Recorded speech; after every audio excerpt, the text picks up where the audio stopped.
name is Ojeshola Prince Oluwatemilade, and I'm your personal teacher in English language. And today we'll be discussing on the speech sounds. And as we know that we've discussed the speech sound the previous week, I'll be doing a revision on the k and g sounds. We know that the t and k sounds are voiceless, while the d and g sounds are voiced. And the t sounds examples are tea, tin, table, which are voiceless. And the k sounds are kettle, kangaroo, kite. To the voice sounds, which are the d and g sounds. Examples of d sounds are door, duck, dog. And examples of g sounds are go, gate, game, goat. And in pronouncing this sounds effectively, it helps in clear communication, it helps in interacting with friends, it helps in interacting with family, it helps in speaking confidently and fluently, it also helps in social interaction. And I would like you to pronounce the sounds after me.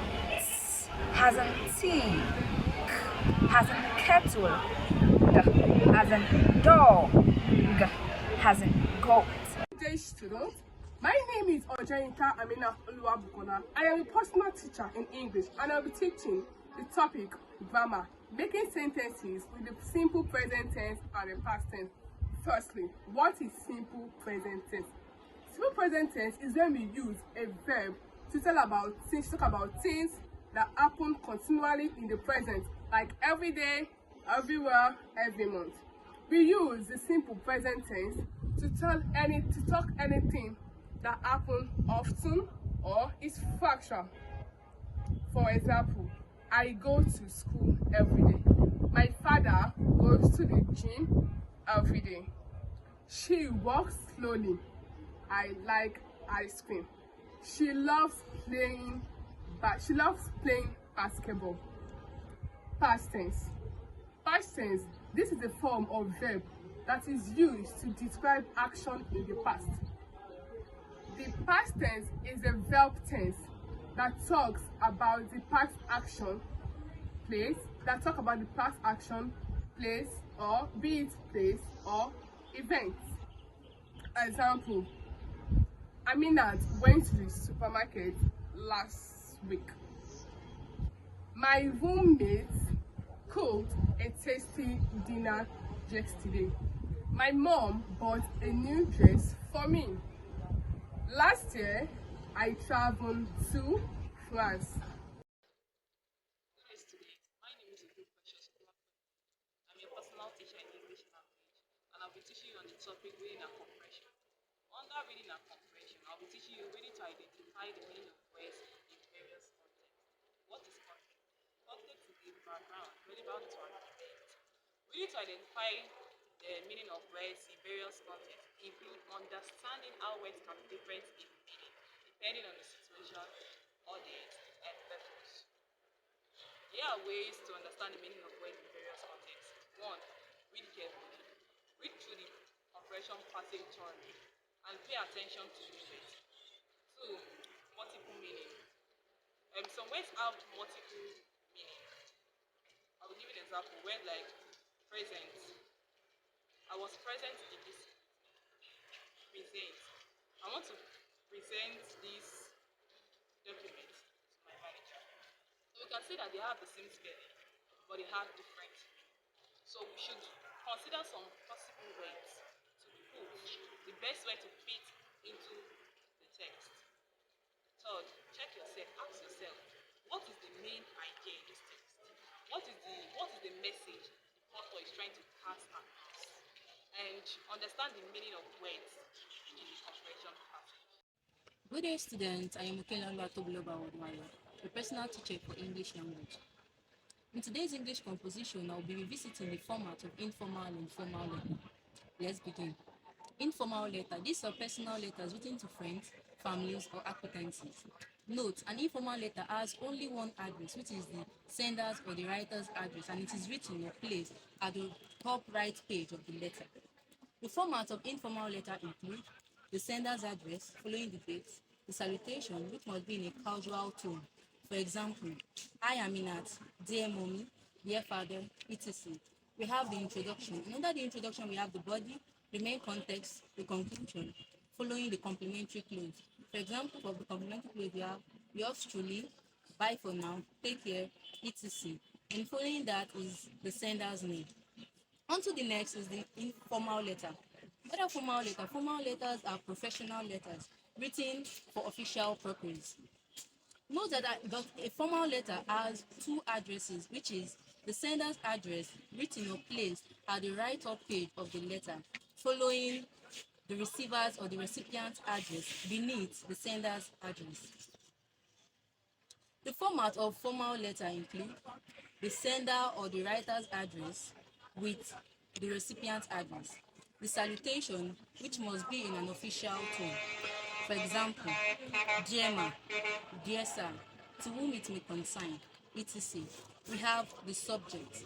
The subject, imagine you're being given a topic to write on, or you're writing to a scholarship foundation. The subject will be application for scholarship. We have the body. Under the body, we have the introduction, we have the main context, the conclusion. And after the conclusion, we have the complementary clause. Examples of the complementary clause are yours faithfully, yours sincerely, respectfully, etc. And following this is the writer or the sender's name, signature, and phone number. Good day, everyone. I am your personal teacher. My name is Okereke Peace Chinonye, and I will be taking in literature in English the recommended text of drama titled She Stoops to Conquer by Oliver Smith. And I'll be giving you a brief summary of the play She Stoops to Conquer. The plot happens in Mr. Arcaster's house when Mr. Arcaster wanted his daughter Kate to meet Charles Marlowe, hoping for them to get married. Eventually, Kate realized that Marlowe is not comfortable with a social class. She pretended to be a barmaid and an innkeeper to win his affection. Marlowe fell in love with her, thinking for her to be a lower class. The player, who must come from a disappearance and mistaken identity, and the contrast between reality and appearance. Eventually, Marlowe realized that Kate is of a social class and proposed to her. The all misunderstanding was cleared and the couples united. And I will be giving you some brief characters. Mr. Arcaster, the father of Kate Arcaster, who wanted Kate to marry Charles Marlowe. Kate Arcaster, the girl who pretended to be a barmaid to win the heart of Charles Marlowe. Charles Marlowe, a shy suitor who feels comfortable around a lower class woman. Miss Arcaster, the mother of Tony Lumpkin. Tony Lumpkin is a guy a son of Mr. Arcaster who likes to play prank on any word. And Constant Neville, the word of Mr. Arcaster. And my colleagues will be giving you the themes of She Stoops to Conquer. My name is Odela Bitokas. I'm your personal teacher in English language, and I'll be teaching you the themes and the setting in the literature drama text She Stoops to Conquer. The number one theme we're going to talk about is appearance and reality. Kate Arcaster, who is the main character in the text, pretended to be a servant to test Marlowe's love and character, while Tony also pretended to be a servant. The number two thing we are going to talk about is love and courtship. Kate and Marlowe's relationship shows the challenge in finding true love, while Tony and Betty's relationship represent a carefree, genuine approach to love. And number three things we are going to talk about is social class and status. Mr. Arcaster, who is Marlowe's dad, wants to maintain his social status, while Charles Marlowe, who is Marlowe's dad, learns self-worth over status. Number four thing is deception and disguise.